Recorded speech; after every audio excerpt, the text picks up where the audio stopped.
I'm Bob Waters. And I'm Jennifer Vannatta. Destry has the night off. A tornado watch has ended for parts of northeast Kansas, but more storms could be on the way later tonight. With the latest, let's go now to Chief Meteorologist Mike Brasciano. Mike? Well, Bob and Jennifer, Police Chief Jerry Hoover has accepted a job as Reno, Nevada's police chief. Hoover was the city manager's top choice, and yesterday the Reno City Council voted to approve him.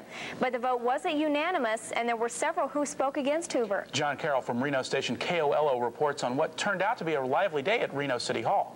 Please present to you Now that Hoover has taken the Reno job, City Manager Stet Shanzi will be busy trying to fill his position.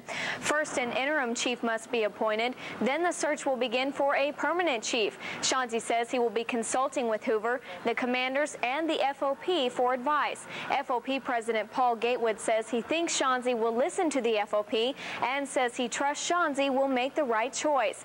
He says Shanzi has already mentioned putting together selection panels and says the FOP will be included in them.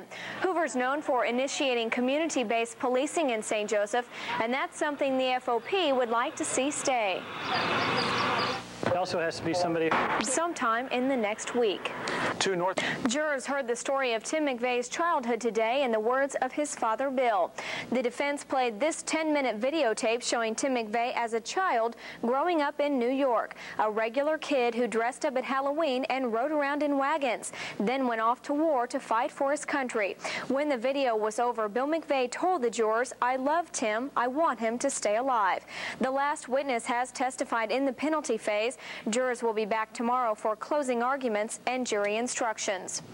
John Hinckley is asking a federal court in Washington to grant him the right to make the 12-hour unescorted visits from the mental hospital where he has been a patient since his assassination attempt on Ronald Reagan in 1981.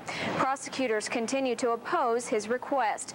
Today is the third day of what is expected to be 4 days of hearings before U.S. District Court Judge June Green. Police say the FBI is questioning airline employees and ground workers at New York's JFK Airport to find out how 2 wires were severed in the cockpit of a Pan Am airplane. The plane was to fly to Miami this morning.